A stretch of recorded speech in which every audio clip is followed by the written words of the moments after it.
Hello everyone, let us start with EMEC 2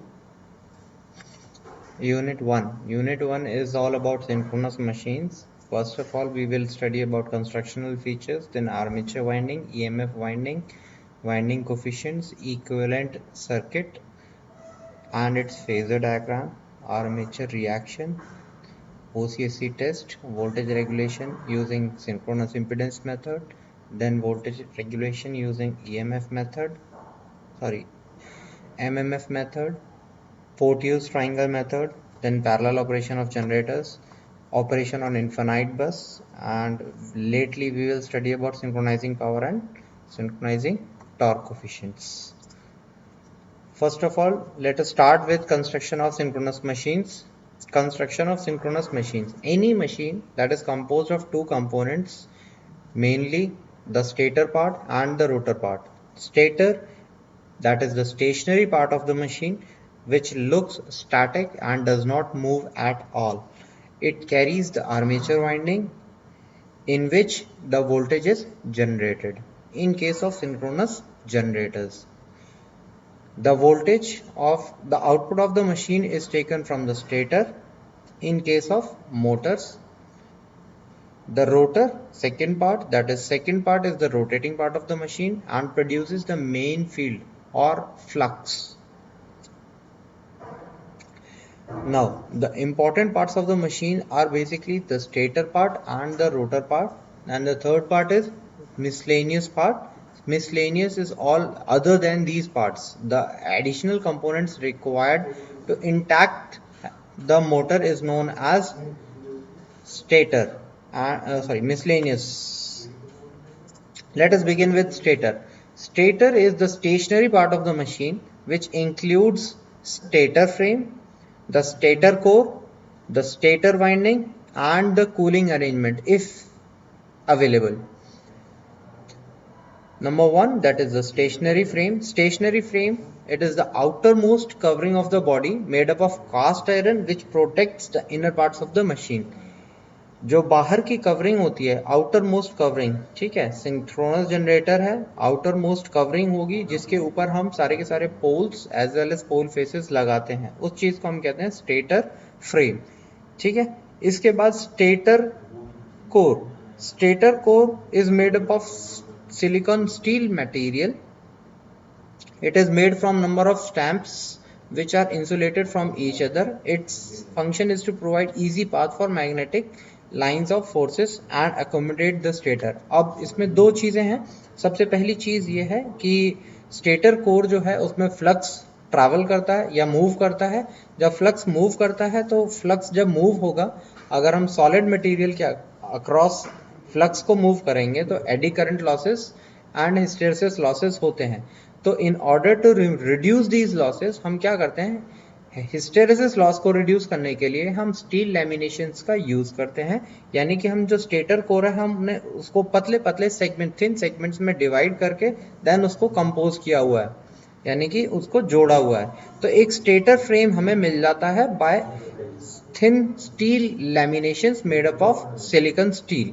silicon steel हम इसलिए use करते हैं क्योंकि इसकी जो प्रॉपर्टीज हैं वो उसकी वजह से जो core area of the BH curve है वो बहुत कम होता है, जिसकी वजह से हिस्टेरेसिस लॉसेस कम होते हैं, ठीक है. तो स्टेटर कोर के अंदर हम अकोमोडेट करते हैं स्टेटर की वाइंडिंग को. स्टेटर पोल्स लगाते हैं, देन स्टेटर पोल्स के ऊपर हम स्टेटर वाइंडिंग करते हैं, ठीक है. तो स्लॉट्स आर कट इन. जो हम स्टेटर वाइंडिंग करते हैं हम उसको क्या करते हैं, हम स्लॉट्स, बहुत सारे स्लॉट्स बना देते हैं, जिस उन स्लॉट्स के अंदर हम स्टेटर की वाइंडिंग को डालते हैं. It can be having a 3 phase winding, it can be having a 2 single phase winding, ठीक है. हम अब वायर्स जो होते हैं वो हम इनामल्ड कॉपर का यूज करते हैं ताकि एक कंडक्टर दूसरे कंडक्टर, यानी कंडक्टर क्या है, कंडक्टर एक वायर है, एक पतला सा थिन वायर है एक एंड से दूसरे एंड तक. एक कंडक्टर दूसरे कंडक्टर के साथ कांटेक्ट में ना आए, इसलिए हम इनामल्ड कॉपर वायर यूज करते हैं जिससे कि हम शॉर्ट सर्किट के केसेस ना हो, ठीक है. अब ये जो वाइंडिंग है, अगर हम 3 फेज मशीन की बात करेंगे तो जो वाइंडिंग है 3 phase machine It can be connected in two fashions. Number one is star connection और second one is delta connection. ठीक है. और बहुत सारे स्लॉट्स हैं. अगर मान लेते हैं अगर हमारे पास मशीन में 36 स्लॉट्स हैं टोटल, 3 फेज मशीन है, तो एक स्लॉट कहां पे हो गए, एक स्लॉट के अंदर हमारे पास 12 स्लॉट्स में, एक पोल के अंडर में हमारे पास 12 स्लॉट्स हो गए टोटल एक फेज के अंडर में. तो आउट ऑफ दीज 12 स्लॉट्स हम इसमें 6 स्लॉट्स को हम क्या कहते हैं, पोल नॉर्थ पोल के लिए रिस्पॉन्सिबल मानते हैं और 6 को हम कहते हैं सॉरी साउथ पोल के लिए रिस्पॉन्सिबल. तो इस तरीके से कुछ डिवीजन किया जाता है कि एक फेज का नॉर्थ पोल, एक फेज का साउथ पोल. तो टोटल नंबर ऑफ पोल्स कितने हो जाएंगे, अगर हम मान लेते हैं 6 पोल्स हैं, 6 स्लॉट्स हैं एक पोल के अंडर में, तो 6 north pole, 6 south pole, total हो गए 12. एंड दीज 12 मल्टीप्लाइड बाय 3, क्योंकि 3 फेजेस है, 36. तो इस तरीके से हमने इस चीज को डिवाइड किया हुआ है. Next is rotor construction. Rotor construction, जो हम सिंक्रोनस मशीन्स की बात करेंगे तो हमारे पास 2 टाइप के रोटर्स होते हैं. Number 1 is salient pole rotor. Salient means projecting, protruding, यानी कि बाहर की तरफ निकला हुआ पोल. टू ऑब्टेन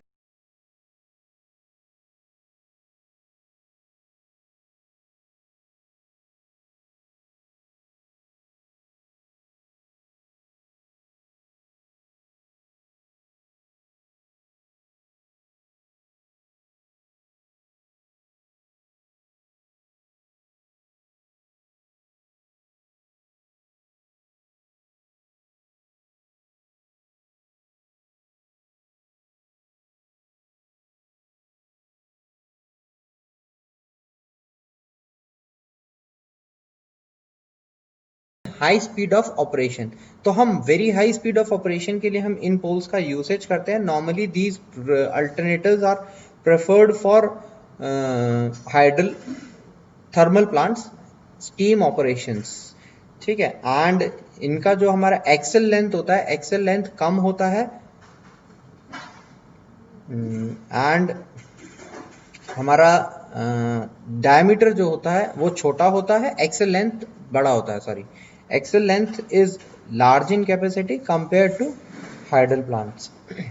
ठीक है. इन्हीं अल्टरनेटर्स को, इन्हीं चीजों को हम कहते हैं टर्बो अल्टरनेटर्स. अब सेलिएंट पोल रोटर की कंस्ट्रक्शन के ऊपर बात करते हैं. Salient pole rotors. Salient poles, as the word salient means projecting, तो बाहर आउटवर्ड्स प्रोजेक्टेड होते हैं ये पोल्स. हर पोल के अंडर में हमारे पास 2 फेजेस होते हैं, 2 पोल्स होते हैं. एक नॉर्थ पोल हो गया हमारे पास, एक साउथ पोल हो गया. तो अगर हम देखते हैं यहाँ पे नॉर्थ पोल, देन ये चीज हम देखते हैं, this is north pole and south pole for phase 1, this is north pole and this is south pole for phase 2, this is north pole and this is south pole for phase 3. इस तरीके से 3 phases में distributed होता है. हर पोल के ऊपर ये जो riveted systems होते हैं, क्यों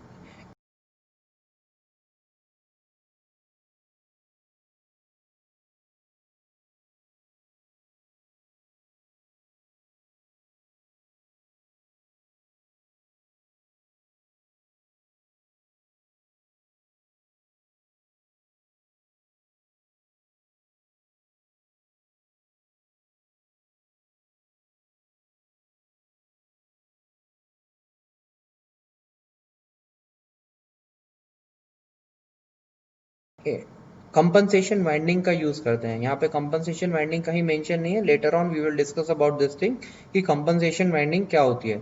ठीक है. एंड ये जो पोल्स हैं, इन पोल्स के ऊपर हम फील्ड वाइंडिंग का यूज करते हैं. फील्ड वाइंडिंग वायर्स जो हैं वो सर्कुलर वे में रोटेट, मतलब लगाए जाते हैं एंड इस फैशन में लगाए जाते हैं कि इस पे minimum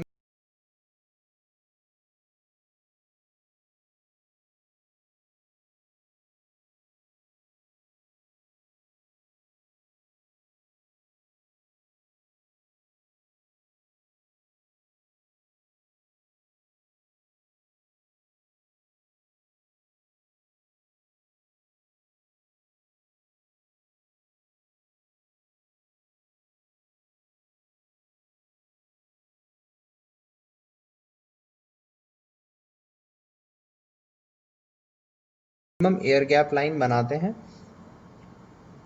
These poles are used for relatively low speeds and large number of poles are present on the structure. अब नेक्स्ट थिंग, इसमें क्या क्या चीजें यूज की जाती हैं. Number one is spider. Spider क्या है? स्पाइडर वो सेगमेंट है जहां पे कोई भी पोल माउंट किया जाता है, यानी कि उसको फिक्स किया जाता है. तो स्पाइडर क्या है? एक तरह से ये समझ लो inner core of the pole in rotor pole. तो यहाँ पे हमारा मैग्नेटिक फ्लक्स ट्रैवल करता है जो एक पोल से दूसरे पोल के बीच में लिंक बनाता है, माउंट होता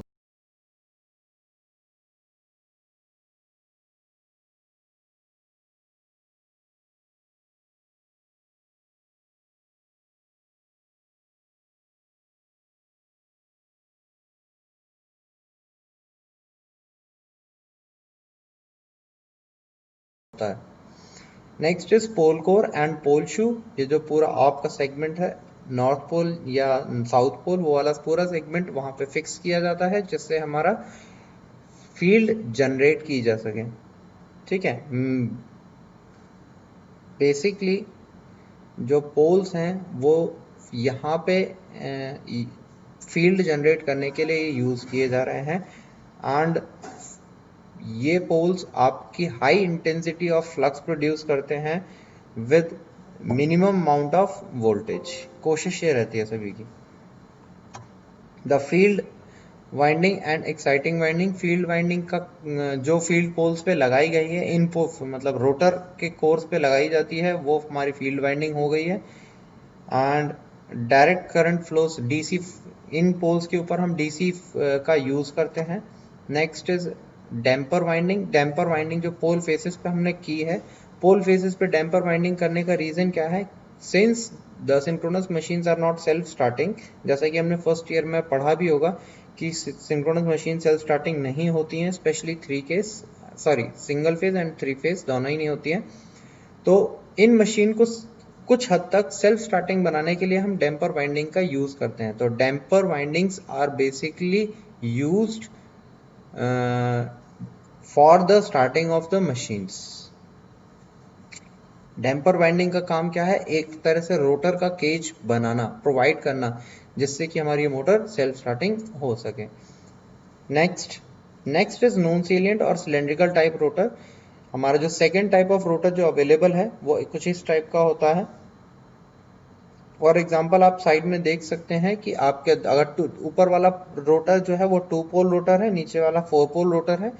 north pole rotor, then north pole पे हम कोई भी पोल फेसेस पे यहाँ पे वाइंडिंग नहीं करते हैं, ये सेगमेंट हम छोड़ देते हैं. साइड में जो सेगमेंट्स होते हैं इन पे हम स्लॉट्स डिवाइडेड होते हैं एंड इन स्लॉट्स के अंदर हम रोटर वायर लगा देते हैं. दिस इज सिंस ये जो हमारे पास रोटर है, ये रोटर हमारा हाई स्पीड ऑपरेशन के लिए यूज किया जाता है, तो इसलिए हमें ज़रूरी है कि जो स्टील हम यूज करें वो बहुत हाई ग्रेड की हो. तो इसलिए हम इसमें high grade nickel chromium molybdenum steel लगाते हैं जो कि बहुत टफ होती है, इजीली ब्रेक नहीं हो सकती. तो लगाने का रीज़न क्या है? एक ही रीज़न है, क्योंकि इनका ऑपरेशन हाई स्पीड होता है. 3000 आरपीएम या लगभग 1500 आरपीएम से अबव ये रोटर्स रोटेट करते हैं. तो इतनी स्पीड पे पॉसिबल नहीं होता कि सारे कंपोनेंट्स को एक साथ फिक्स रखना. तो इन रोटर्स को फिक्स रखने के लिए हमें हाई ग्रेड स्टील का यूज करना पड़ता है. मोर ओवर इनका जो एक्सेल लेंथ है वो बहुत लार्ज होता है, यानी कि लंबे होते हैं इन लेंथ, एंड डायमीटर इनका छोटा होता है. ठीक है. In order to accommodate large number of conductors, अगर हम इसमें बहुत सारे कंडक्टर्स यहाँ पे फिक्स करते हैं तो हमारे लिए ये पॉसिबल नहीं है कि डायमीटर हम छोटा रख सकें.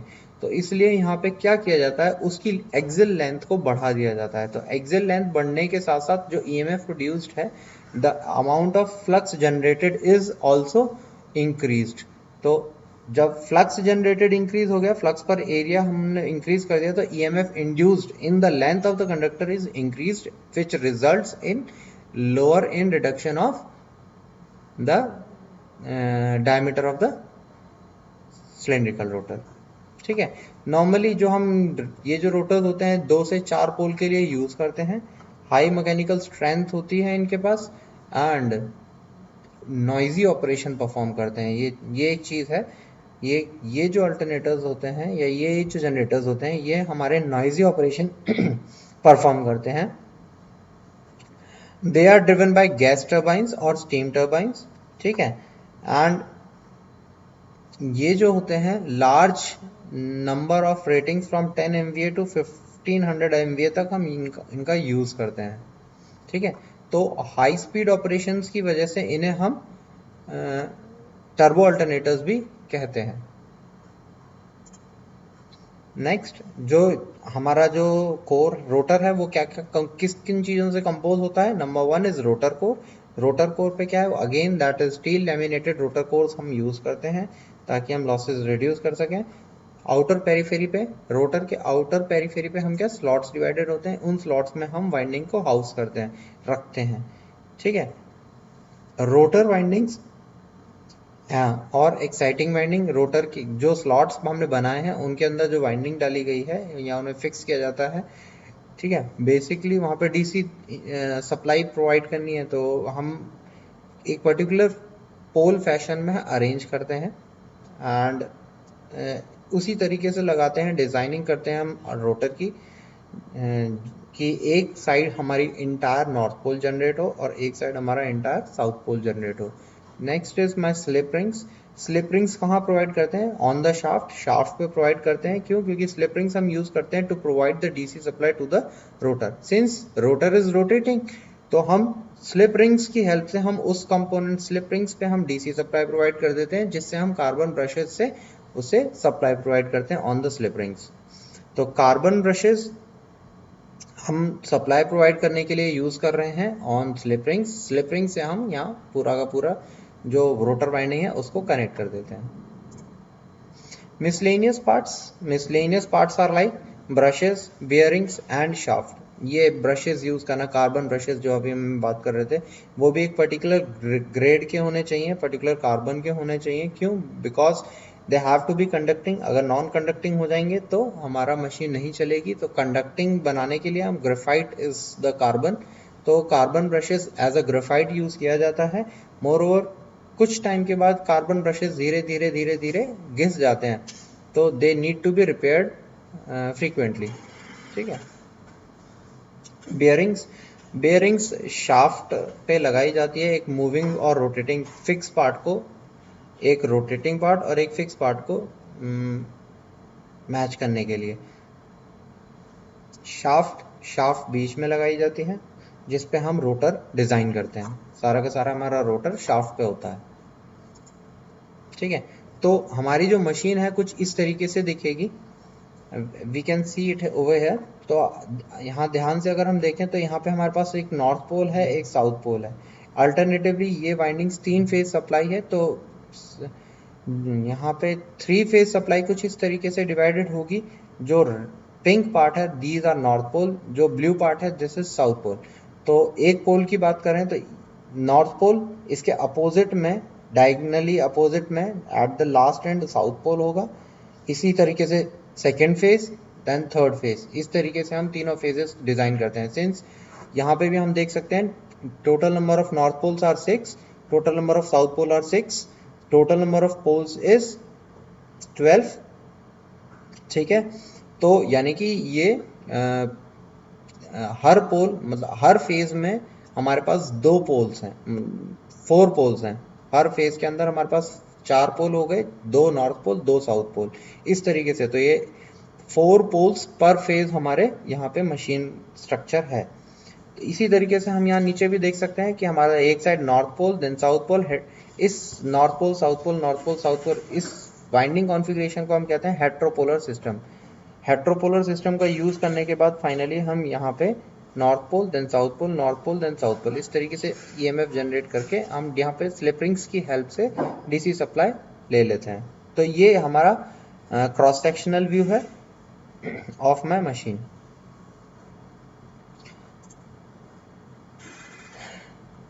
Thank you. नेक्स्ट लेक्चर में हम पढ़ेंगे about the working of synchronous motor.